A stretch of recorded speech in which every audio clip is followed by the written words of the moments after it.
Amoebic മസ്തിഷ്ക ജ്വരം സ്ഥിരീകരിച്ച ഒരാഴ്ച പിന്നിട്ടിട്ടും രോഗത്തിന്റെ ഉറവിടം കണ്ടെത്താനാകാതെ ആരോഗ്യവകുപ്പ്.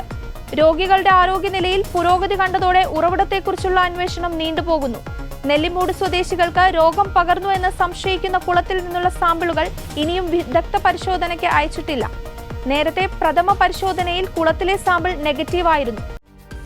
ഒരു മരണം ഉൾപ്പെടെ 9 കേസുകൾ തിരുവനന്തപുരത്ത് റിപ്പോർട്ട് ചെയ്തിട്ടുണ്ട്. നെയ്യാറ്റിൻകര സ്വദേശികളായ 8 പേരും പേരൂർക്കട സ്വദേശിയുമാണ് രോഗബാധിതർ. ഒരു പ്രദേശത്ത് ഇത്രയും പേർക്ക് രോഗം കണ്ടെത്തുന്നത് അപൂർവമായിരുന്നിട്ടും രോഗ ഉറവിടം കണ്ടെത്താനുള്ള ശ്രമങ്ങൾ എങ്ങും എത്തിയിട്ടില്ല.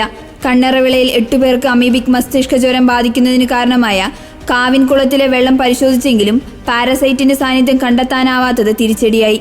ഈ മാസം 5-നാണ് വെള്ളത്തിൽ അമീബയുടെ സാന്നിധ്യം ഇല്ലെന്ന് ഫലം വന്നത്. പേരൂർക്കട സ്വദേശിയുടെ രോഗ ഉറവിടവും കണ്ടെത്താനായിട്ടില്ല.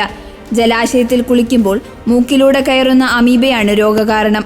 എന്നാൽ കുളത്തിലോ നദിയിലോ കുളിച്ചിരുന്നില്ല എന്നാണ് പേരൂർക്കട സ്വദേശി ഡോക്ടർമാരോട് പറഞ്ഞത്. ISMRന്റെ വിദഗ്ധ സംഘത്തിന്റെ പഠനവും ഇതുവരെ ആരംഭിച്ചിട്ടില്ല. രോഗികളുടെ എണ്ണം വർദ്ധിക്കുമ്പോഴും കുളത്തിലെ വെള്ളം വീണ്ടും പരിശോധിക്കാനാണ് തീരുമാനം. അതേസമയം ചികിത്സയിലുള്ളവരുടെ ആരോഗ്യനിലയിൽ കാര്യമായ പുരോഗതിയുണ്ട്.